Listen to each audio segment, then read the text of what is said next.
বিদেশি অপারেটরদের কাছে বন্দর পরিচালনার দায়িত্ব দেওয়ার উদ্যোগ নেয়ার প্রতিবাদে আজও কর্মবিরতি পালন করছেন শ্রমিক কর্মচারীরা। বৃহস্পতিবার সকালে চট্টগ্রাম বন্দরে শ্রমিক কর্মচারীদের প্রবেশে বাধা দেয় পুলিশ ও আইনশৃঙ্খলা বাহিনীর সদস্যরা। এতে শ্রমিকদের মধ্যে উত্তেজনা ছড়ায়।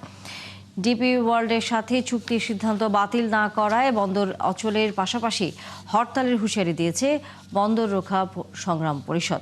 এদিকে শ্রমিক কর্মচারীদের 5 দিনের কর্মবিরতিতে অচল হয়ে গেছে চট্টগ্রাম বন্দর। এই বিষয়ে দর্শক আমরা জানবো। আমাদের সহকর্মী প্রণবেশ চক্রবর্তী এর মধ্যে যুক্ত হয়েছেন এই চট্টগ্রাম বন্দরের সর্বশেষ খবরাখবর জানানোর জন্য। প্রণবেশ, আশা করি শুনতে পাচ্ছেন। চট্টগ্রাম বন্দরের এই মুহূর্তে পরিস্থিতি কি দেখছেন? যতটা আমরা সংবাদের আগে বলছিলাম যে শ্রমিকদের এই ধর্মঘটের কারণে এক ধরনের ব্যবসায়িক ক্ষতির পাশাপাশি এই আন্দোলনে আমরা দেখেছি যে আইনশৃঙ্খলা বাহিনীর সাথে শ্রমিকদের এক ধরনের সংঘর্ষের ঘটনাও ঘটেছে। সেই বিষয়ে বিস্তারিত জানাবেন।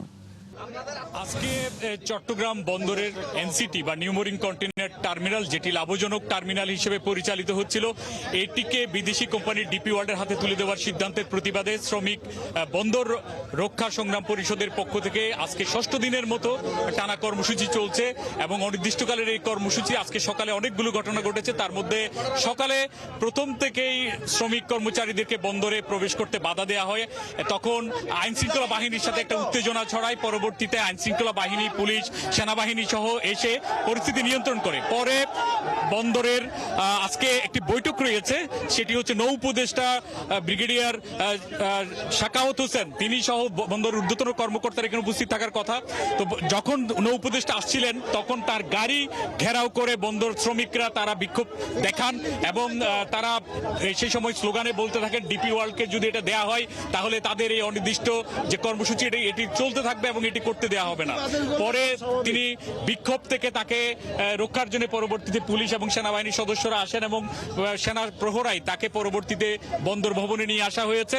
তো আমি বন্দর ভবনের মেইন গেটের বাইরে আছি, আমার ক্যামেরাম্যান রয়েছে ভিতরে। আসলে এখন পুরোটাই লক করে দেওয়া হয়েছে। আমি বাইরে থেকে আমরা যতটুকু পারছি তাই সেটা দেখাচ্ছি। এখানে চারিদিক পাশে বন্ধ করে দিয়ে আজকে এই বৈঠকটি এখানে অনুষ্ঠিত হচ্ছে। তো এখানে কি সিদ্ধান্ত হয় সেটার দিকে আসলে সবার চোখ এবং শ্রমিকরা মনে করেন এখান থেকে যে বন্দর বিদেশি কোম্পানি ডিপি ওয়ার্ল্ডকে তুলে দেওয়ার যে সিদ্ধান্ত সেখান থেকে সরে আসবে সেটাই তারা চান।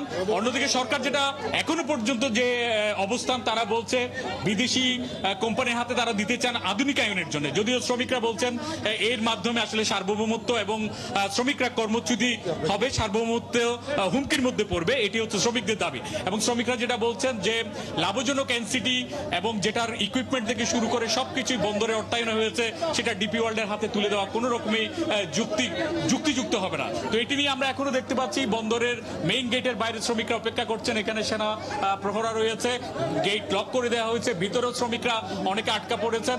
এরকম একটা পরিস্থিতি চলছে। আর বন্দর ভবনে এখন যে বৈঠক সেটি শুরু হওয়ার কথা, তো সেটার দিকে আমরাও চেয়ে আছি। শেষ তথ্য পেলে বা এখানে কি সিদ্ধান্ত হয় সেটি হয়তো আমরা পরবর্তী সংবাদ নিশ্চয়ই আমরা ফিরবো তখন। প্রণবেশ, ধন্যবাদ আপনাকে।